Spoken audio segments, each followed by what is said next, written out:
So the Dutch have hired some patriots for their government. And this was an interesting exchange. De eerste is de heer Klaus Schwab, oprichter en voorzitter van het World Economic Forum.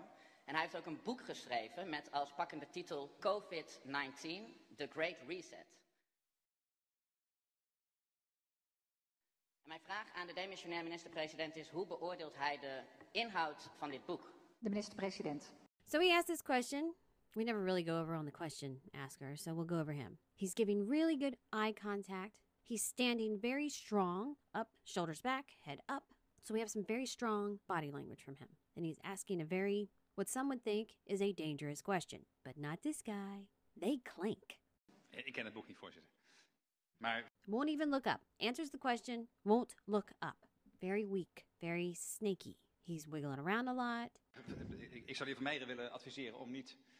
He's looking around for allies, not giving good eye contact to the man who answered this question or asked the question. Al te veel in al die conspiracy-theorieën. Ik kijk ze ook allemaal op YouTube. Ik vind dat fascinerend. And then waves him off, conspiracy theory, waves him off. So his attack is to call him a name, a derogatory one. And in doing that, he's actually able to look him in the eye. So the only strength he has is attacking people. Hoe dan uitgelegd wordt dat 9/11 niet heeft plaatsgevonden of dat het allemaal anders zit. Ontzettend knap in elkaar gezet. Maar het is meestal wat het is, een conspiracy-theorie. De heer Van Meijeren.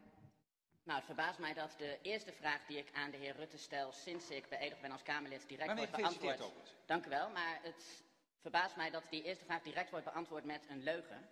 Ik heb namelijk een brief in mijn hand die dateert van 26 november 2020. And our little patriot here, well, he probably knew he was going to be, swept underneath the rug or called some name that was going to try and discredit him. So he brought the evidence with him. He's the playful little shitbag. He's got all kinds of presents. En dat is een brief van de heer Rutte aan de heer Klaus Schwab, waarin hij de heer Schwab bedankt voor het toezenden van zijn boek. En dit noemt een hoopvolle analyse voor een betere toekomst. Zou de heer Rutte nog even kunnen graven in zijn geheugen?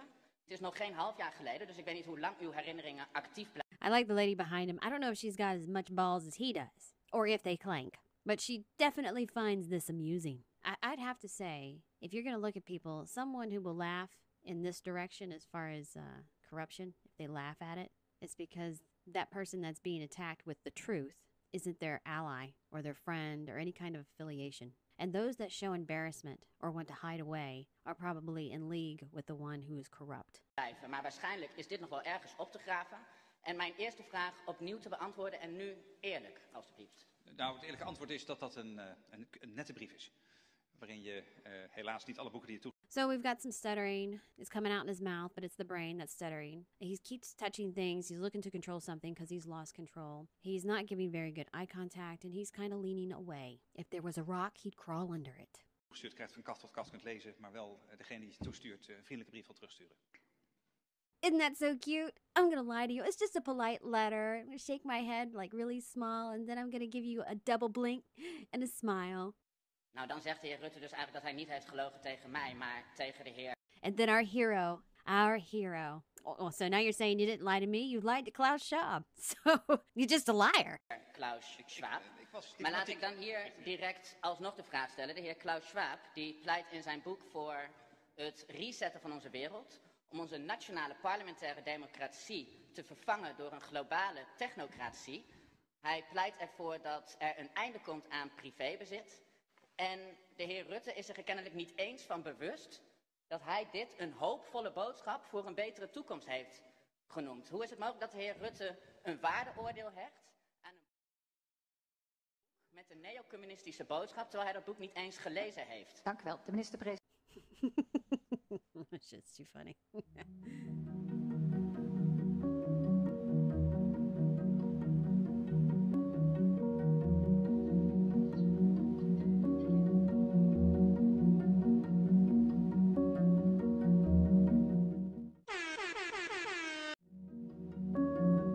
These epidemic events are getting more and more disruptive to health and to economy. And the reason we called it Event 201 is we knew eventually one of these days, one of those events would be the big one.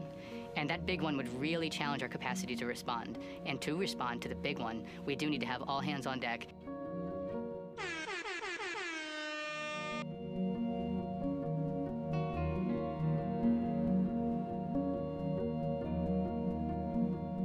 participants are confronted by a hypothetical scenario that presents to them the challenges of a response. So we will say, here's a hypothetical disease outbreak. This is the way it might be evolving. And these are some of the challenges that you'll see that you'll have to address to address the disruptions that you're seeing to your healthcare system or to your organization.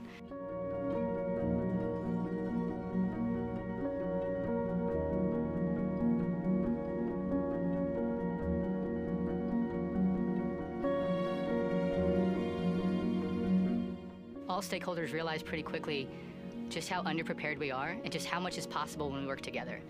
And just how much is possible when we work together. And that the individual actions of any government or company won't add up to a proper global response. I think if we're honest with ourselves, collectively, the international community has never done enough to respond to global health security challenges. That we knew before COVID that the world was underprepared for biological risk.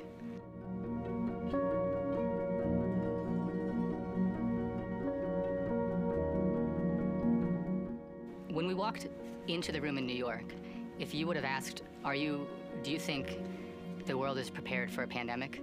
I think everyone around that table would have said no. But it's when they walked out, I think it's when we really knew that if we are going to get ready, we need to have operationalized and integrated public-private cooperation that we haven't seen before.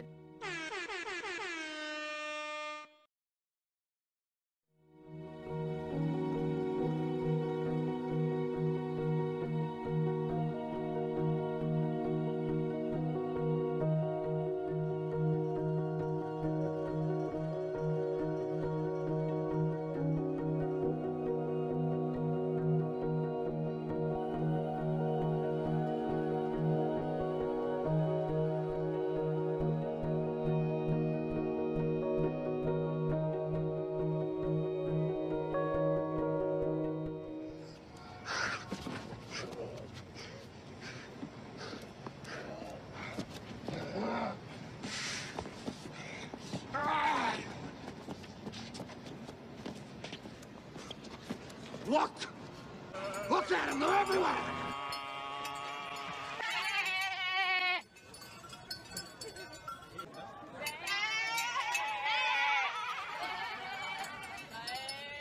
Now hold on.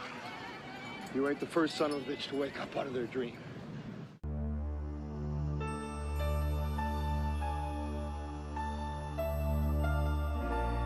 But also there will be a surprise outbreak that we will definitely get surprised in the next few years.